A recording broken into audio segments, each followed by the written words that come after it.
explain back. Okay. So at the right panel, as you can see here at the query setting, they have applied step. Okay. In this one, dekat section ni, this section is our data transformation. In data transformation, we have no undo button. Okay, kita tak ada undo button. So, but we have these applied steps.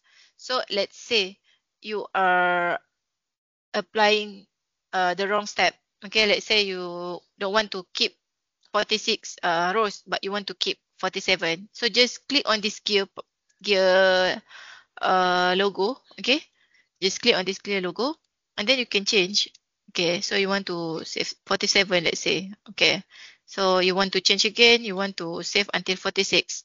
Okay, so you can change the value through this gear. Okay, let's say